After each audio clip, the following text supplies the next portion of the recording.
Hi and welcome to episode 159 of Explode Your Expert Business Show.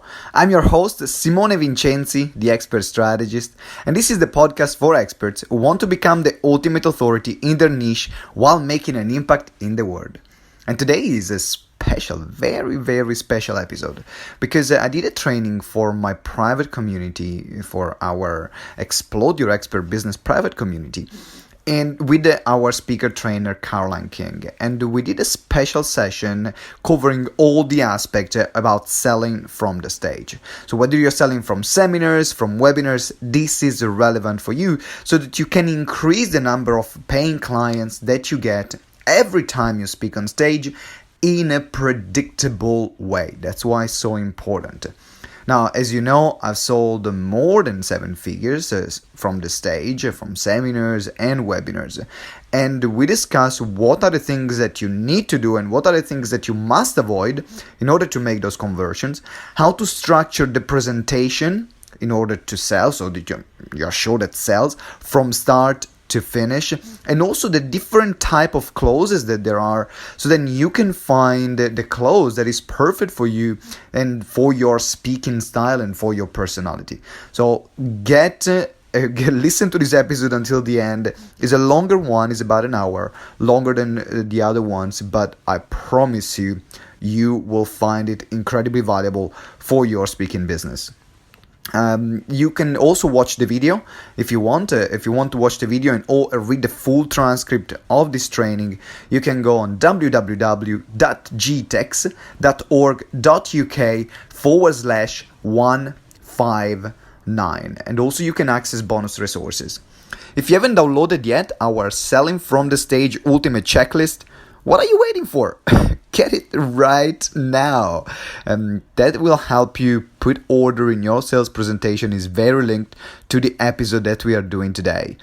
And if you want to have bonus trainings and connect with like-minded people, join our Facebook group, our exclusive Facebook group, Explode Your Expert Biz, where you will be able to ask questions up front before the interview and connect with the guests that we have, and also get bonus trainings like we did a few weeks ago on how to get on Forbes magazine, and 2 people already got on Forbes magazine after following that free training. So get your ass in the group, Explode Your Expert Biz. You can find the link here in the show notes, or you can just go directly on Facebook.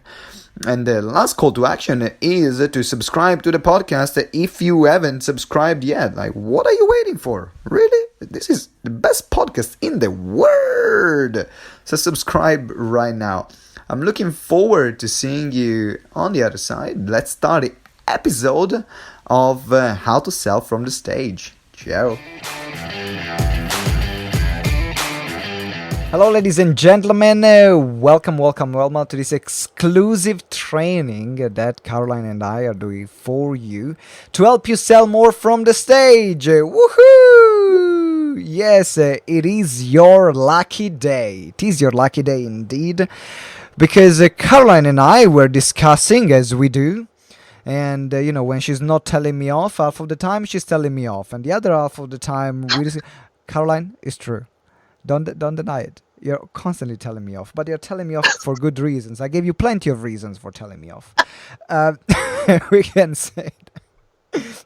So we're discussing, we're having a good chat. And we said, why don't we create a training on selling from the stage for our GTEX members. And the reason why it is because Caroline is going to be training you guys on selling from the stage, as well as myself, from now on. So we said, let's open the dance with this Facebook Live. So what I want to do is to tell you that any question that you have, please pop them in the comments, so then we can ask any question you have to Caroline and myself, and we'll be able to answer them. Other than that, I think we are ready to start. Even if you have any question, for example, that you're watching the replay, just put hashtag replay so we know that you're watching, and then write down your questions there. Anytime you have a question, pop it in so then we can interrupt the flow, what we're doing, or maybe we will answer the questions at the end if it's, for example, a long question. But that's what you can expect from today. So, Caroline, do you want to, shall we get started telling what are we going to cover from this training, from this training? What are the things that we're going to cover in the next half an hour? Okay, so we are going to cover your basic pitch, which is going to include one of three closes that you're most likely to come across. And the one that, if you are not quite so au fait about selling from the stage, the one that's probably going to be the one that you're going to start with first, that's going to get you the most results. Because each close requires different things.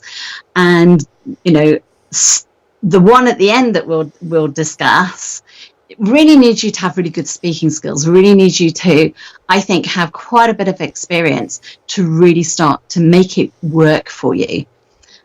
So it's kind of knowing what those things are and therefore judging accordingly, and depending on also where you've been asked to speak. So you've got to be thinking about that too. But we also need to be thinking about the rest of the presentation and how that all fits in, because putting a pitch is not something like you just shove at the end of something. It's all got to be. So we're kind of starting from the end, if you like, and working backwards. So the whole thing is aligned one way or another. So those are the basics that we're going to be covering today. That's brilliant. So I'm really excited about this training, guys, and make sure, as I said, write your questions below. So any question, we're going to make sure we are going to cover it on selling from the stage. So the first thing that I want to ask you is talking about the content. All right. How do we identify? Actually, let's start from this one. What's the difference? What's the difference between a talk which is designed to inspire, to motivate, to change lives, and a talk which is designed to get people to say, here's my credit card, I want to buy? Well, I think they're quite similar in a way, but if you really want to get someone to buy at the end of it, you're going to need to have a really good thought process all the way through in terms of where things go, and to make sure by the time you get to the point, the actual call to action in terms of this is what you need to do to work with me next, whether that's go and fill in this form, go to the back of the room, or whatever it is, that you have managed to get certain things into that talk, which if you're just doing a keynote speech, you just don't need to have. So you need to make sure that they're all there and they're all being covered in one way or another, because it's a preparation for it. It doesn't mean that you can't inspire. You can. It doesn't mean that you can't teach. You can. It doesn't mean that you can't give value. You still can. But you do need to make sure that you have certain things throughout, so that when you come and do that call to action, they go, yep, this is what I need to do next.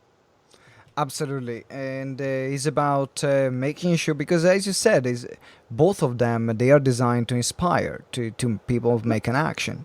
But is that the call to action then becomes different. So now the question becomes, how do we structure the content in a way that actually positions the sale, instead of, this is just content and then some selling is going to happen at the end? Okay, so it's about having those, what I said, those ingredients, if you like. So you've got to start off by being able to get their attention first. So some kind of engagement. That means you've got their attention, but now you've got to keep it. So, for example, you do the didgeridoo thing, and that gets everyone's attention, and it's a bit different. Yeah, I do the didgeridoo thing. For those of you that don't know, I do the didgeridoo thing. Yep. Because mine is Sovereign Speaker, Sephora wants me to get a crown. Not quite sure about that yet, but it's a thought. And then I kind of had a thought about, maybe having a plush purple velvet cushion with gold braid that I can put the crown on during the talk. Well, it'll be different if nothing else. I think I'm looking forward for that day where we're going to have those prop on stage. I hold you accountable, Caroline. I hold you accountable. You know the Siawash is on your case anyway. So Yes. Oh my goodness, yes, that guy pins you to the wall. Which is just what we all need. Exactly. So for anyone that has not worked with Siawash yet, some of Sharon, one of our clients, defined it as silent but deadly, and I think there is no better description. But we're not talking about Siawash. It is enough about Siawash. We're not talking about you, buddy. Okay. It's about selling from the stage. So we're talking about the difference between the content, like how do we align the content to the sale that we're going to make. Okay, so I think the first thing you need to do is actually start at the end result and work backwards. So the end result is, what are you selling? That's the first thing. What exactly are you selling? And from that, you can look at it and say, well, okay, if I am selling this, then I need to think about what are the things that I need to show my audience, tell my audience, give value to my audience so they can see the need to buy whatever that is at the end of it. So, for example, if I was selling my one-day course, I would be looking to perhaps take one or two of the things that I do within that one day, show the kind of thing that we might do with it, show some examples or some case studies of people who've done it already. And then that can lead into the sale, because you then know what it is that you're going to be subjecting yourself to if you come to it, first of all. And secondly, you'll have an idea of what it might do for you. And if you know that that's going to really do something for you, then you're going to go, yeah, I'm going to want to go to this. So by the time you get to the point where you're going to give them the instructions of how to sign up, they're ready and waiting for you. They want to know. Already in their head, they're going, so come on, tell me, how do I get on this? So we are looking at aligning the content with the product that you're going to sell. And it's really important, guys, that you are going to create the product first and the offer first. And then secondly, we are creating the presentation. Absolutely. You see, the offer isn't the add-on extra that you shove on the end and you, oh gosh, I put this beautiful presentation together.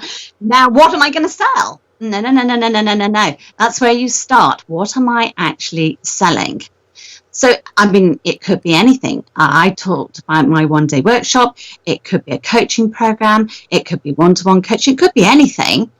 But you've got to take the essence of that and therefore build your talk around it. Show value through that so that that idea of working with you in that way to get those types of results is exactly what they're looking for.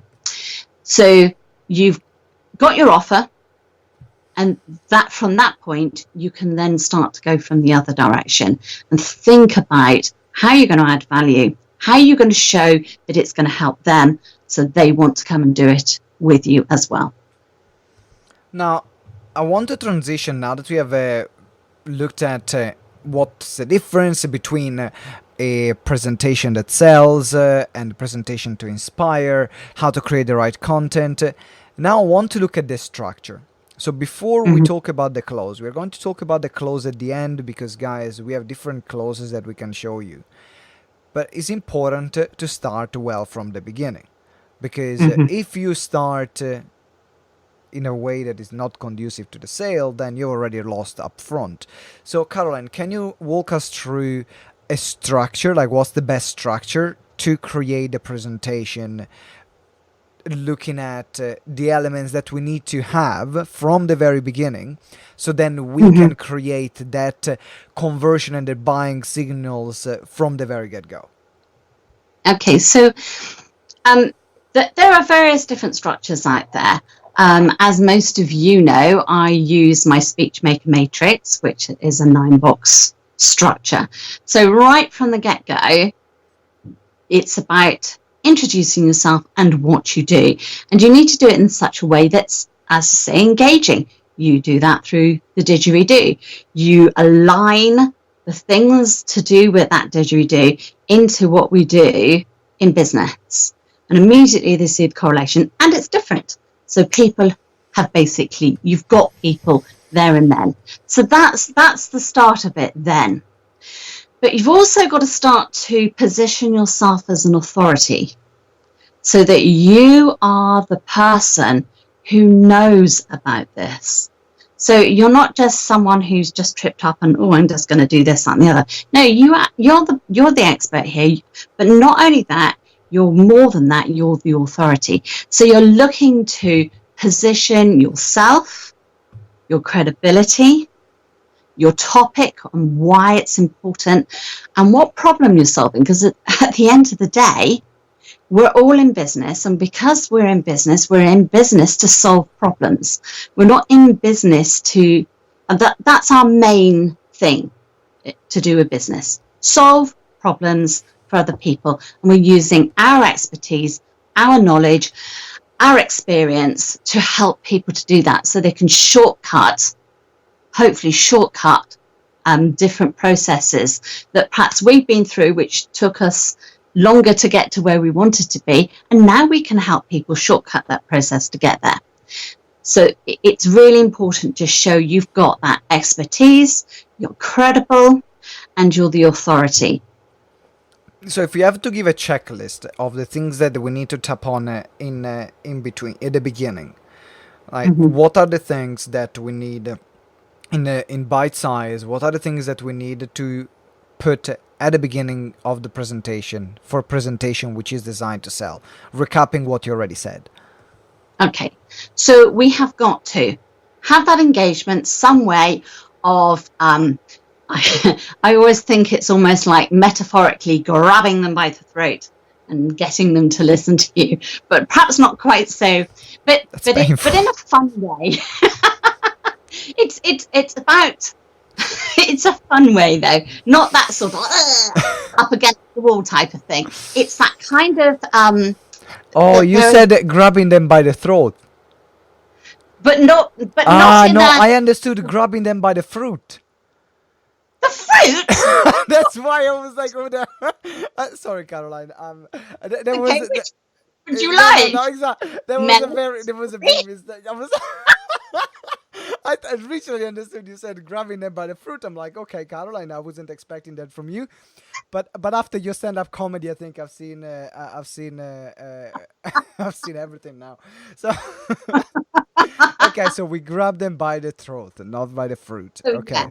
We're really sort of that kind of, oh gosh, I must listen to this. Then you're looking at positioning yourself as the expert, the authority, your credibility, why this is important and what kind of problems perhaps it's going to solve. And then why now? Why you need to do this now? Why you don't really need to leave it down the road. You need to do this now. What's it going to help you do now? So that's the other thing to do. You also have to position yourself as a speaker as well. So this is where you might use the hero's journey, for example, but you need to have, people need to see that you are going to be able to talk about this knowledgeably. It's a little bit more than just showing the authority and the expertise. So you're positioning yourself as a speaker. And also you're looking to a certain extent, manage their expectations in terms of what's coming, what's happening, and everything else. And you can kind of signpost what's going to happen. This is what we're going to talk about. And then it happens. Because if nothing else, there's a subtext message in that. And the subtext message is, this is what's going to happen. You do it. So therefore, they know that you can already fulfill things that you have said that you're going to do. Absolutely. In fact, David was asking, is there a particular order you should sequence, you would sequence those things? Engagement, authority, credibility. So, David, this is exactly what Caroline just shared. This is the order. So you're looking at the engagement first. Then, as Caroline said, you're going to share why the topic, why it's important, why now, why you, and then we are going to move into the signposting, whatever is going to happen after. And then you're going to transition in the content. So, Caroline, could you give an example of how, like in 30 seconds, how would you use it based on your business, on the sovereign speaker method? Just going in through this sequence, moving out from the engagement, because the engagement is very different. The engagement, I start with the didgeridoo. Karen, we start with the crown and the velvet pillow. So you will find something, David, for you. You are in a rock band. There are so many things that you can do to grab that attention. But if we start from the positioning on the topic, let's walk through an example so then someone can relate to it. Okay, so if I was going to ask people to come to my one-day workshop, then one of the things that we look at in that one-day workshop, for example, is around pitch in your voice, because I find a lot of people, they clamp down on that, and the bandwidth in their pitch is and then it becomes much more difficult to keep your audience awake at that particular point, because the brain just goes, ugh, that's boring, don't want that, switch off. So I would do something along the lines of talking about my training, my experience in the past, very, very quickly, nothing going into too much depth. Then I would then go on and talk about what I'm doing with speakers now. I may even perhaps give a statistic here in terms of a client going from converting 12% of the room to sign up for a free consult to the next time she did it to 55% of the room. So that's now positioning me as going, okay, yeah, we can see you perhaps moved on from one field to another. Yes, we can see that those methods are now working, even if possibly they might be different from traditional speaking training methods. And I'm the one that's been doing this, so I'm now positioning myself as well. And if I'm also walking my talk, so I've got that in there as well, then they can see that too. And then I can go on and say, okay, so what I'm going to do is I'm going to talk about one of the things we do look at on the one-day workshop, and we'll obviously do a lot more detail if you come along, and we'll do exercises and you get to practice and all these types of things. But the main thing is to do with the pitch, and so then I would then go on, explain a little bit more about pitch, depending on how much time I've got. This is one of the things we haven't talked about so far. Depending on how much time I've got, I may even get them all up and doing a very short little exercise so they can feel it for themselves, because you want to create an experience. And right from the get-go, even though you're positioning all these different things, you can still create an experience so that you can then move it through into giving that value and giving even more of a feeling of experience. And at that particular point as well, your audience get to feel start to get that kind of know, like, and trust bit coming in, because they start to feel safe with you. And if you build that up well, especially if you've got time to do an exercise, they will stand up for you, and they'd be quite eager to stand up. They will be quite eager to do something. You won't have to cajole them. So you can see how well you're doing if you come to do an exercise like that, which means that you need to get people up and standing up or whatever.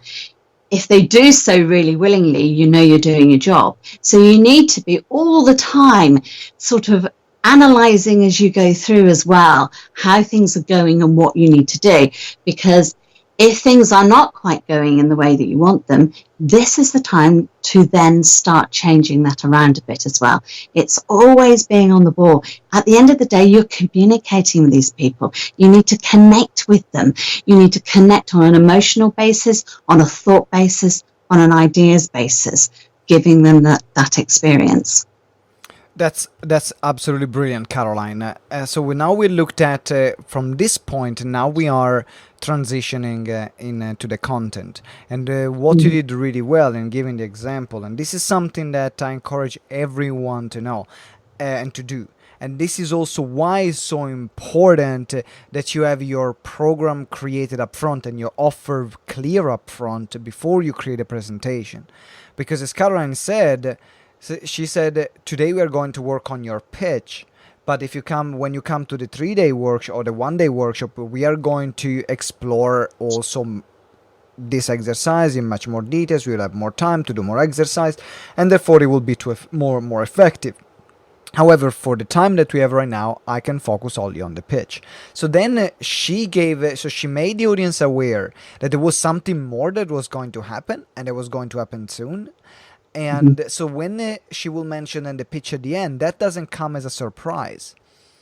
They already know that there is this 1-day workshop, and just because you mention it, now they are filtering every exercise to evaluate if it's worth attending it or not.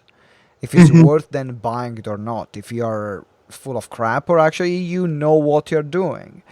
And this is why it's so important to do it. So now we have looked at how to start. We looked at how to transition and position the content. There's one thing we've forgotten so far. There is one thing we've forgotten. What did we forget, Caroline? Asking permission to sell. So in other words, yes, let's go for this. So if I show you through the various things that we could do together, and I show you today a glimpse of that, and you can feel that this is going to be working for you, and it's really going to add value to what you do. It's really going to help you in the future. Then is it okay if I share how we could work together further? It's a very simple, I'm going to give you this, and by doing that, is it okay if I then go, this is how you can work with me further? So that's the basic premise. So let me say something about permission to sell, because I think it's very important that we all get this right. There was a moment before where I was teaching always ask permission to sell. Now, is it true that you have to always ask permission to sell? I think it depends. I think you can also feel whether you need to ask or not. Thank you. As a speaker, you have to be in tune with what's going on in the room and the people there. So, for example, if you're not the first speaker on and you're there and you're seeing what's going on and how the audience are responding, etc., you can make decisions about that. It's all very well having rules. And, there are rules in speaking. And when I was a musician, there's rules for musicians and this, that, and the other. The exciting moment is when you become really good at these things and you can start to break the rules.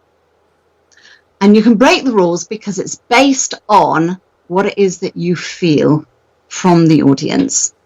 And so sometimes you don't need to. But sometimes you can feel it and you go, no, with this lot, I'm going to ask. It just feels right. And it's important that you know that at the time, before going into the content, after you position what you're going to say, then you know that sometimes it's worth having the permission to sell, asking permission to sell, and other times not. And also will depend by the kind of speaker that you are. We all know This Is Lava here, or many of us know This Is Lava. We wouldn't expect This Is Lava to ask permission to sell, because it's part of her personal brand. She would just go say things as they are. She would say, I'm selling right now, I'm selling. And you accept it because you have seen that was her behavior all along. But if someone, for example, is positioning themselves as this healer, I'm talking from the heart, and then doesn't ask permission to sell, that could actually backfire, because now people will think, well, so you are like this just because you wanted to sell me at the end? Mm-hmm. So you want to also see, as Caroline suggested, your position.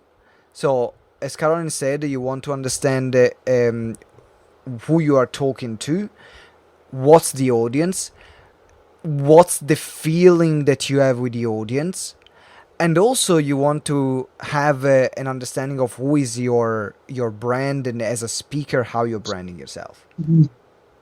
Absolutely, absolutely, most definitely agree. And then once you get into the content, it's great to inspire, it's great to show people things. What's even better is if you can put a case history to it. People want to know. They go, yeah, this sounds great. Does it really work? And of course, one of the objections that you might get to buying from you is, does this work? Well, if you're now showing through your content that actually it does work, because here's the case history for this bit that I'm talking about here.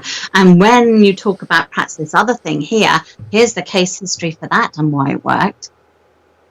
Then of course people know that it works. So that kind of objection is now being dealt with.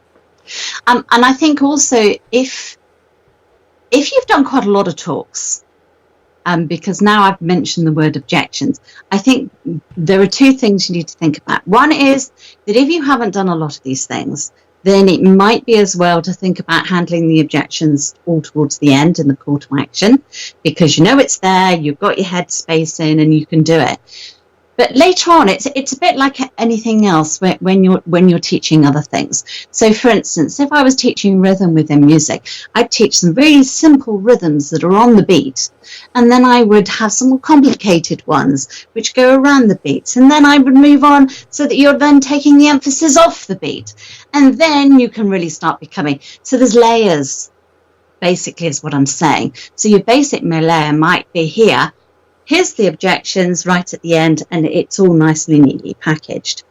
Your next way of taking it to the next level, and if you're at that particular point and you're listening to this moment thinking, do you know, it just seems a bit basic to do that, then you can start to weave some of these objections in throughout your whole talk. So by the time you get to the end and you do the call to action, then you probably may not even have to talk about objections at all, because they've already handled it and you've already shown examples of people who've perhaps been in that position already. Absolutely. And when you mention objections, just to be aware of what they are, and then we're going to cover them at the end, how to handle them. But what are the main objections that if someone that is listening right now? So if you're right now, you've been selling already from the stage for a while or done presentation for a while, start thinking to implement this right now. If you have not done it before, forget this and look at what we're going to say at the end. But what are the objections that people will have to weave into their talk so that they are answered by the end of the presentation? Okay, so one objection might be, so what's the catch? You know, people are always looking for the downside to things. What's the catch? Another one might be money. Well, I can't afford it. And then you've been looking in terms of how doing this now is going to save you money in the long run. Time. How much time is it going to take? Am I going to really be able to do this in the amount of time I've got? Again, you know, how much time it's going to save you in the future. If you don't do it now, then what are the consequences going to be? What happens if it doesn't work? Well, we kind of done that one a little bit in terms of we've seen the case histories. So I would always say, even whatever content you've got, this is one that can always be addressed by case histories. I would never do a piece of content without having some kind of case history to show it working with an actual human being, basically. And so that's what if it doesn't work. There are other ways of handling back that, in terms you might have money back guarantees and various things like that. But the best one is to show your stuff working with actual live human beings. basically. And what if, for instance, I miss a session or something? So I know with GTEx, for example, we often have, so they get a mastermind session, for instance, if they come and buy Exploded Expert Biz. What happens if I can't make that session that I'm supposed to go to? Well, okay, that's fine. Come to the next one. So it's having an answer for all of these different things. Absolutely. So, guys, make sure you take notes of these objections, what they were. If you're watching the recording, scroll back, go back, and write down those objections. As I said, if you are starting out, there is no point to make your life too complicated, because selling from the stage is already difficult. It's not that easy. So it's better to start with the simpler things and handle all the objections at the end, and they are part of your slides and are part of your PowerPoints, like I've been doing for many years and I'm still doing. Why? Because I don't want to overcomplicate my life.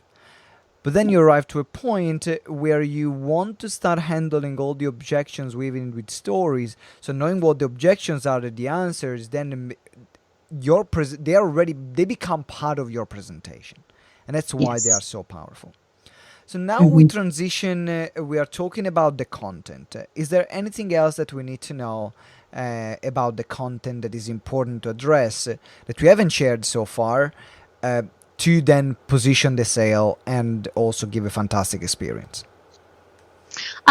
Obviously, we've already said that you start with at the end with your offer, so that everything else coming before it is all leading up to that point. So if you're doing that, then the bits that you're going to put into your content are totally relevant to what it is you're selling at the end of it, and the aims and objectives of what you're selling as well. And so they become, if you like, to a certain extent, the aims and objectives of some of the things you're going to be showing. So you need to make sure that that's there. You can't be doing things that are totally off piece, so to speak, and then go, oh, well, that's all brilliant, but actually what you need first is this. So you need to make sure, as we said earlier on, that it is totally aligned. Those case histories are really important. In terms of the way you do that, there are different ways that you can do it. One is that you can teach a point and then use the case history to show it working, or you can do the case history and then do the teaching from it. Or, if you're super clever and you're that much more experienced, you can weave the two things together. And how many do you do? Well, that depends on how long you've got. So if you don't have very much time, it may well be that you choose one or two things from a particular case study, and that you make sure that it's aligned with your offer, and you do that. If you've got a much longer period of time, you may perhaps be able to do 3 teaching points with 3 case studies. And is there, talking about the delivering the information through case studies, what can you repeat again what is some of the structure that they can use? So then you guys can all take notes, because what Karen said right now was incredibly powerful. And this also gives you a structured framework of delivering content. One of the reasons why it becomes so easy for me to deliver the content is because I know I'm following the exact same structure. And also the audience feels this level of familiarity, because the content is different, but somehow is easy for them to understand, because I'm always using the same framework and same methodology, even if the concept is different. So can you repeat again those frameworks? And guys, make sure you take notes. And what I want you to do, I want you to comment below which one are you going to become more familiar with, because you don't have to use all these 3 frameworks at once. It would be very silly for you. I wouldn't do it personally. Is about mastering one at a time. So Karen is going to repeat them again, and then what I want you to do is to comment below and let me know which one are you going to master. Okay, so the first one is where you might teach something. You've got your point, you're getting it across, you explain it, etc., etc. And then you use a case study You then put on and said, and this is precisely what I did with XYZ client. They came with this and that and the other. And now you tell the story of the client, and you tell how they presented in terms of the problem that they had. So now it's almost like replaying everything that you've just said for a second time, but now it gives it more personality. It gives it something that's more personable, and it gives it more credibility, because now it's about someone that came with that problem, and this is what you did and the result of that. So you can do it in that framework. Teach, client history, showing the result in terms of what you're doing it. So you've got that. Brilliant. So then you can turn it the other way around. So a second way of doing it is you start with telling the story of the client. Then you take out that problem. This is what the client presented with. This was the problem. So this is what I explained to the client, and this is how we did it. And therefore, they did this, and they got this result. So you're looking at doing the client first, the explanation, result. So you're doing it in that manner.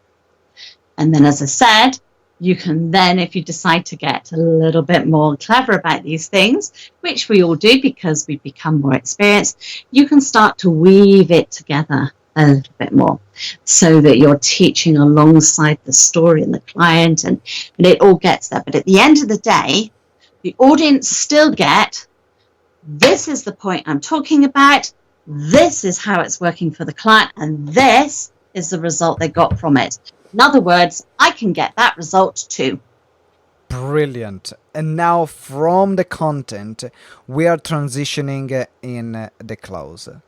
And in the next 10 minutes, I want to explore the different closes that we can make. Because, okay, actually, let me ask you, why do we have different closes and not just one? And then we can explore what kind of closes there are. The closes depend on the kind of place that you're doing this talk or you're doing this pitch. So it very much depends on that, really. So those of you out there, and most of you have been to some kind of GTEx event, etc., have probably experienced 2 out of the 3 closes, because we heavily use them. So I don't know how many people are watching out there, and I don't know if people now are thinking, oh gosh, what was that? What were we doing, etc. Think about the times when you were at a GTEx event and what therefore you were asked to do, required to do, or what was happening at that time. What were we doing with that? And yes, it's all mixed in with the value we give and everything else, but there are those things there. So it's about where you are and what you're doing. So if you're at an event, for example, where you are, and you've got a period of time in which you can develop a relationship, then you're going to do what we call the relationship close, because they are now connected with you. There is no point in run to the back of the room suddenly that you come in with, and they're going to look at you going, what? Because it will be incongruous. So you've got to look at the event, what it's like, how it's put together, to be able to fit the right kind of close to that particular thing that you're doing. Okay, so just be careful, therefore, that if you like the get it now close, it's going to be totally wrong if you're doing it at the end of a day or a 3-day workshop, for example. Not going to work. Yep. So you have to think about these things. Brilliant. So now we have we looked at the different context, and the context will determine the different close that you will use. Now my recommendation, and Caroline is going to give you different closes right now, is always at the back of your mind to master one at a time. Because if you start testing one thing and then test another one, what we're going to give you works, but what we're giving you is a Ferrari. If you need to be a good pilot to drive a Ferrari, and this is what you need to be aware of. And a lot It of takes time. it will depend from your speaking skills, a lot of the results that you will have and how many times you've rehearsed them. So, Caroline, can we go through the different kind of closes and how do they work? Yes. Okay. No, we can actually do that. I mean, for those of you who are car drivers out there, when you swap from one car to another, you know how different it is. The clutch feels different, the brakes are different, and this and that, and everything is all, it's not quite exactly. And it takes a little while, and then you feel familiar with it, and then you get on with it, and then it's fine. It's exactly the same thing, which is why if you stick to the one close to start off with, you can then start to measure things. And if you find it's not going so well, it's easier then to come back to me or Simone and go, okay, this is happening, and then we can be able to help you move forward on that. But if you're dotting around all over the place like some demented chicken, then that's not going to basically work. And we're going to find it quite hard to be able to help you at that particular point. And your audiences are going to be super confused. So, okay, the three different closes are the application close, the relationship close, and the get it now close. And so the close that Simone was talking about, that if you haven't really done any of these closes before, or you have and you're not sure about any of them, concentrate on the application close first.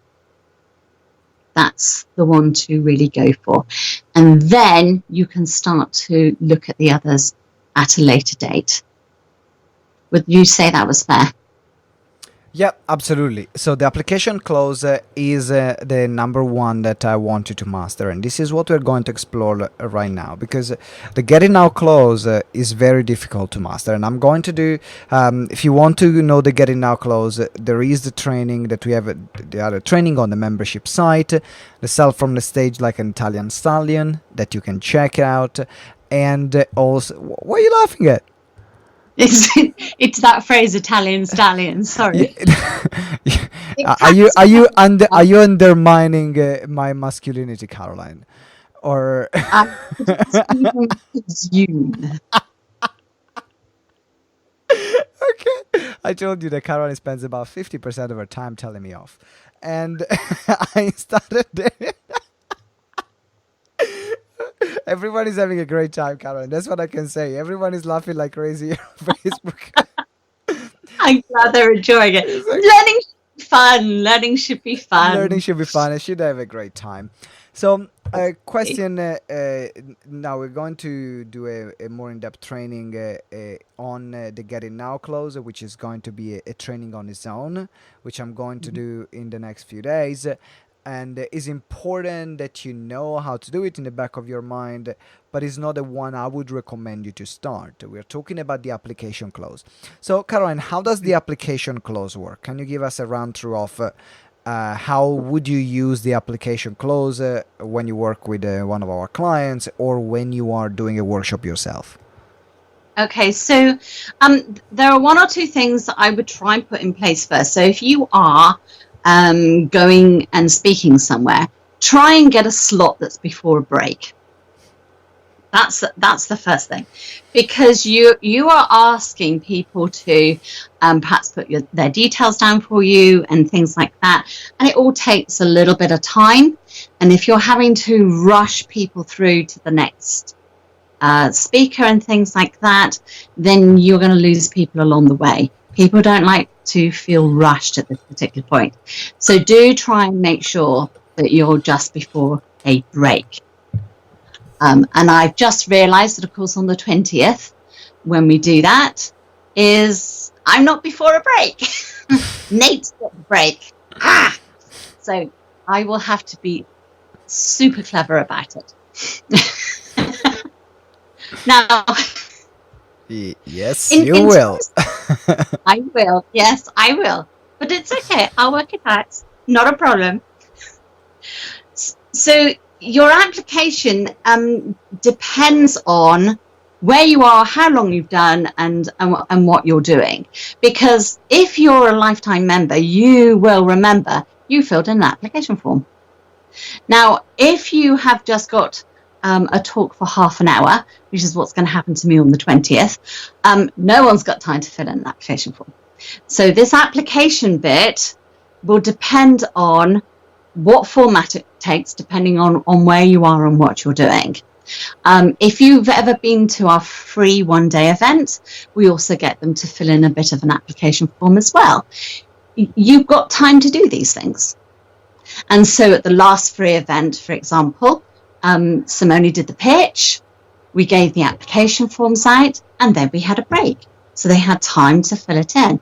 And then myself and Simone and Siawash and Jeff then talked to all the various different people who'd given us their applications to then make the conversion.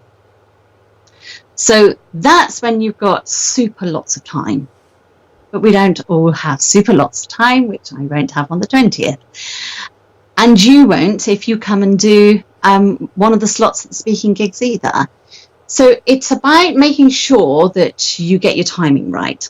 Okay, you do not want to be rushing this.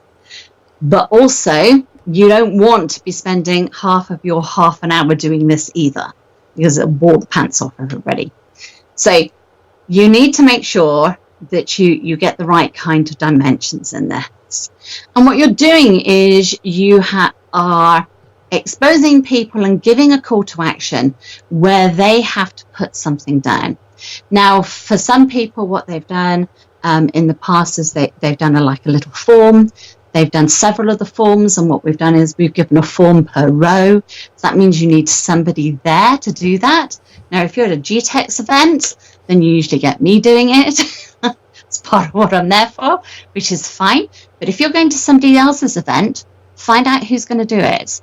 Can't just assume and then go, oh, forms are at the back, can someone hand them out? No, you've got to make sure that you sort the logistics of this out.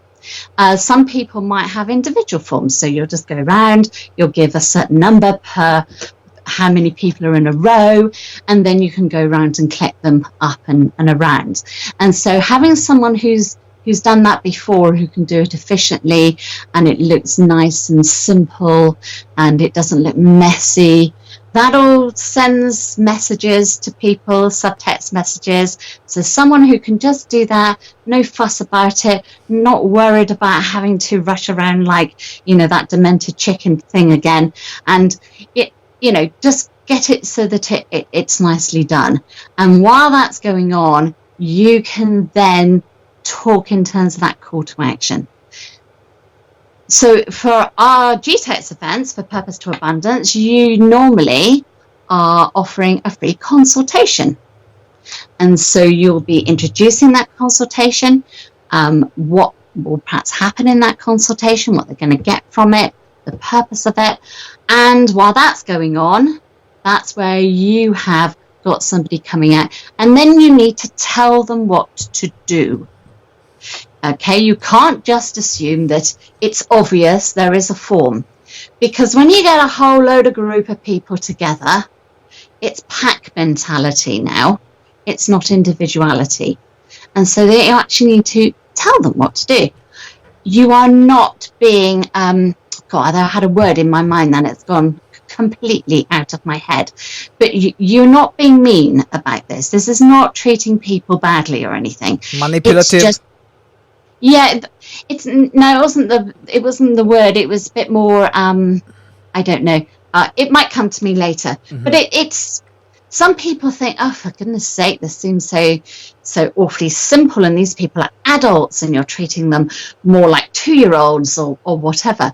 No, you just do it in a nice, simple way, because actually what people want is to know what the process is.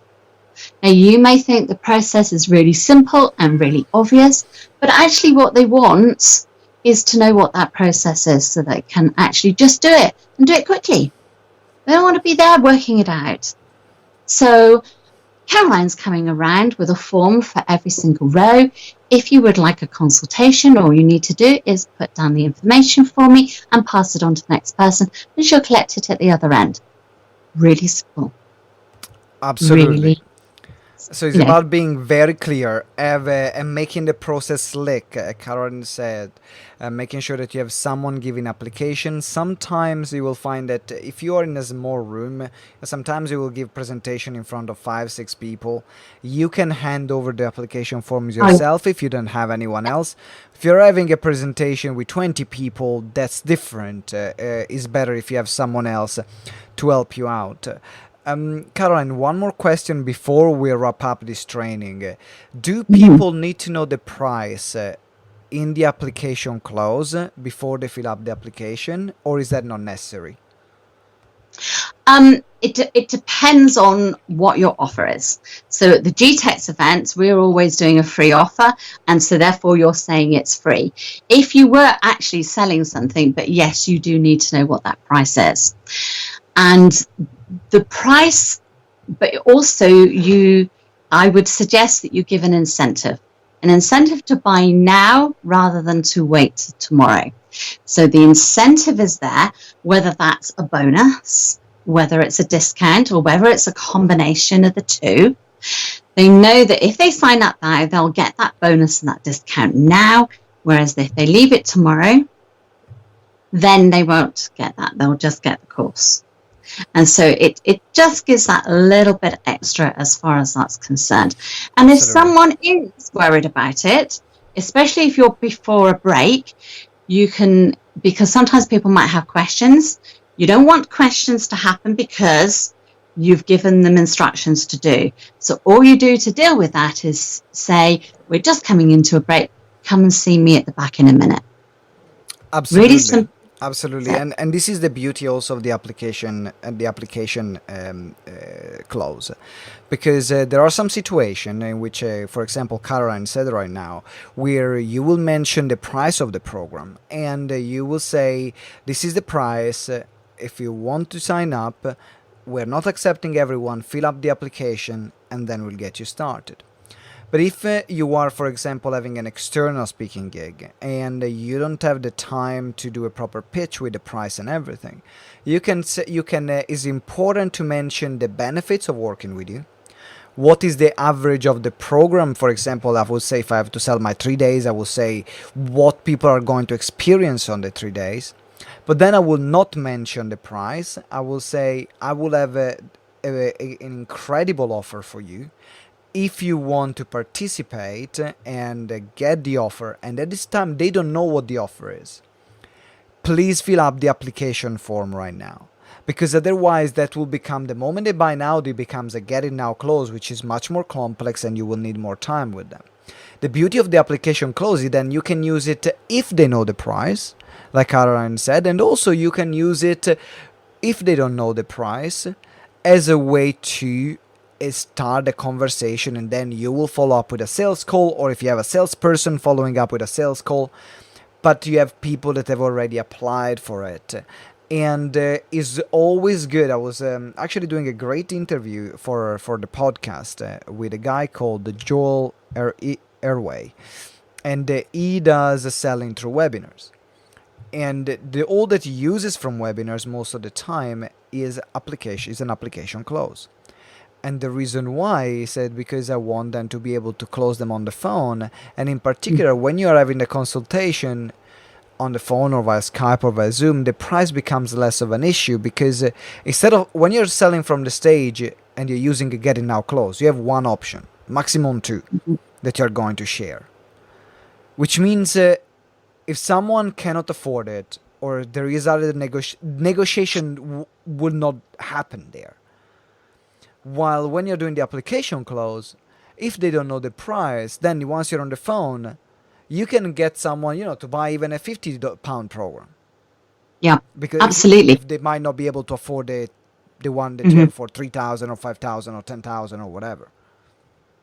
Which is why when members come and speak at the Purpose to Abundance, we're always suggesting that they do a free consultation, so that as you're talking to that person after the event, you can assess what it is they need and what it is, if you like, they can afford to do.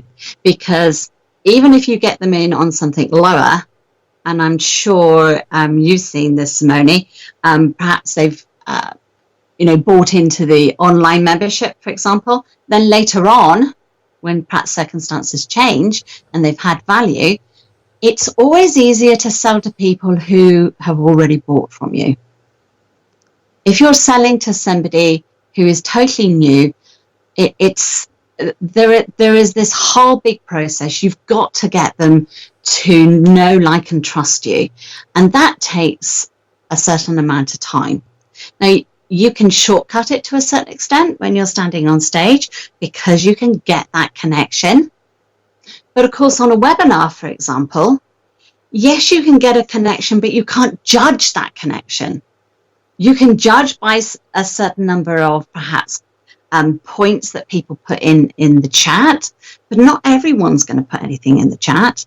So you can't get that feel from everyone. In a live thing, you can a little bit more. But even so, having that one-on-one, just that little bit of time, is enough to therefore take it to the next level. Makes it easier for them as well to turn around and and it makes it easier for them, and also makes it easier for you. It's easier for both parties. That's why I love so much the application close, and it's not something for beginners. It's something that works incredibly well. I mean, I've seen Les Brown doing it with 1,000 people. He had 1,000 application forms going around, and there were about 30 team members giving all the forms around. So it's not that it works. Like the application close, actually, I think is the one that when you have more relationship with the audience will respect you more, and it works incredibly well. Downside is that not everyone that fills out the application will then fill up the call or respond, but that's just part of the process. Like, not everyone who is there, if you use the Get It Now clause, will buy.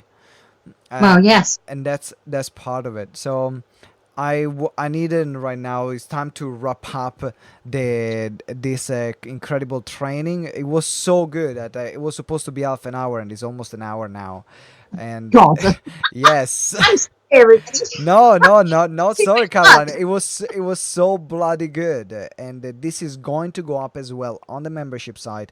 If you're watching the recording from the membership site, then thank you very much for checking, and it's going to be part of the Sell from the Stage Like an Italian Stallion course where you can find all the different types of clauses.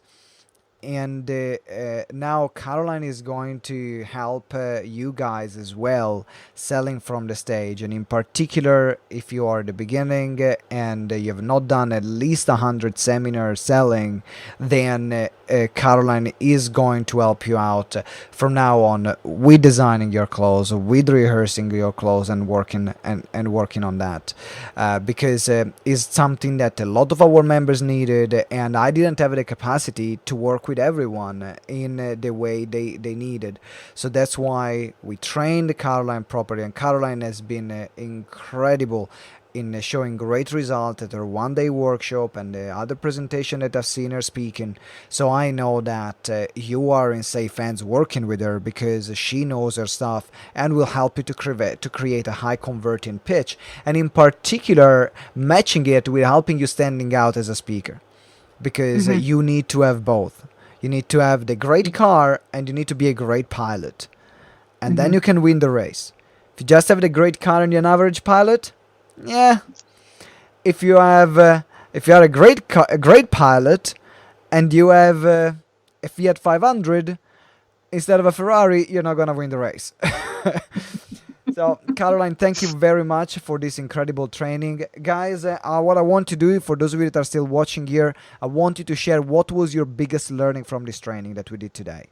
What was your biggest learning? What was the thing that was the most valuable for you here right now? So share in the comment below, so then we can know what you enjoyed and found most valuable for you. And then within this week or next week, this week is very packed, but I'll probably do my best to do it on Friday. I will do a training on the Get In Now clause, but it's going to be either on Friday this week, or it's going to be early next week to wrap up this process on selling from the stage. Caroline, once again, thank you very much. It was a brilliant training. Thank you. You're welcome. Thank you. See you guys.